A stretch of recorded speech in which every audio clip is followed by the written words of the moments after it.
We decided that instead of acting out a conflict with the law or discrimination, that we would get real life stories from our families.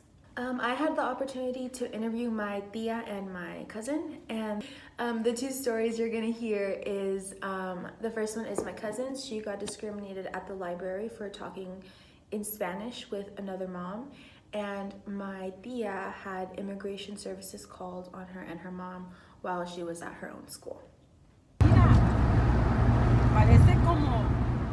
So I live in a predominantly white town, and I am a regular at their public library, especially for story time. I take my kids, and most occasions it's just white moms that go with their children, and in this case I found the first Spanish speaking mom there, and we were very excited to find each other, so we decided to hang out a little bit afterwards and let our kids socialize and have a good time. And we were there maybe 5 minutes, and this older white lady walks right past us, and you could tell she was kind of angry to see us there. And then on her way out of the library, maybe even another 5 minutes later, she tells us, this is America, you guys need to speak Spanish. Excuse me. Oh man, that was so good. She tells us, this is America, you guys need to speak English. Like that, and I was kind of taken aback. I tried to keep my cool, and I told her that we're bilingual. We speak English and we speak Spanish, and that we're proud of our culture and of being Mexican Americans. And then she got in her car and drove away. I remember when I was a young girl, I needed some extra help with school. So the vice principal referred me to a counselor in town here in Modesto. And when I got to my appointment, my mom brought me.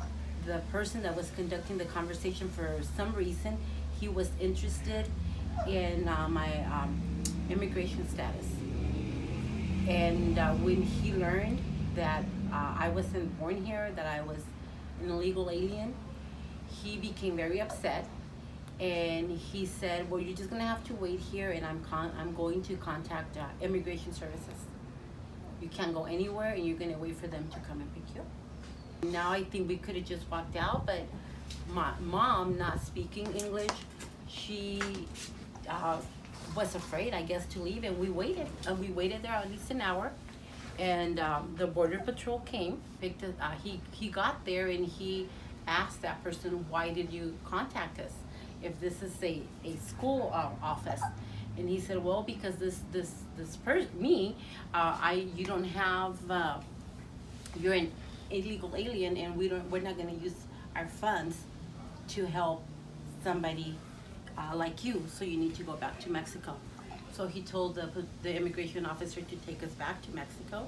The immigration officer was upset at that man for calling. He says, that's not your job. You're supposed to help, not what you did is not right. And he says, well, I'm gonna take him, but I'm not gonna take him in the patrol car. And he did. He took us back to Stockton in our car, and he helped us start the application process.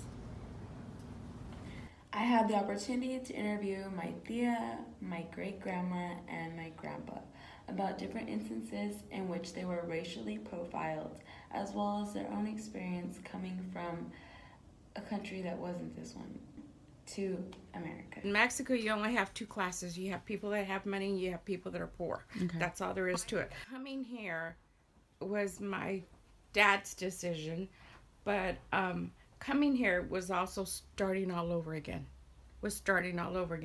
And because they had to start all over again, they had to go to work, and they both went to work.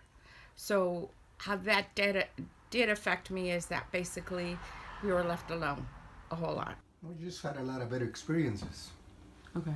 Especially with the Caucasian people. Okay. A lot of better experiences. They used to look down on us. You spoke a different language, they used to look at you like you was a different animal from a different planet. ¿Tuviste de discriminación? Pues sí, porque tú sabes que Yes. que llega uno aquí 'Cause y you know, no you sabe come uno here nada and you know nothing. y la gente lo mira a uno muy diferente. People look at you very indifferently. Es que digo, lo mira a uno muy diferente y Very teníamos differently. necesidad de trabajar And we had the para- necessity. para sostener a los work. hijos que traíamos. These are only a few stories out of millions, and a lot of the people who say like these rude things, they don't think that we can be successful, but we can, and I saw like proof of it. I had the opportunity to attend the 42nd Latino Commencement Ceremony at Fresno State. It was really fun, really inspiring, and here are some videos from No podríamos estar aquí presentes, ¿sí? Los de Jalisco.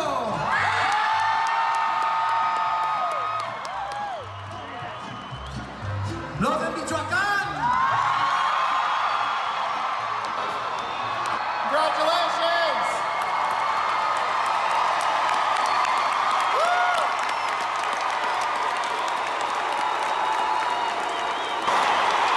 Todos son reyes. ¡Que viva Latinoamérica! ¡Que viva! We as a people are able to succeed just as much as anybody else. We're capable to accomplish anything, regardless if it's education, if it's family goals, if it's career. We have the same power.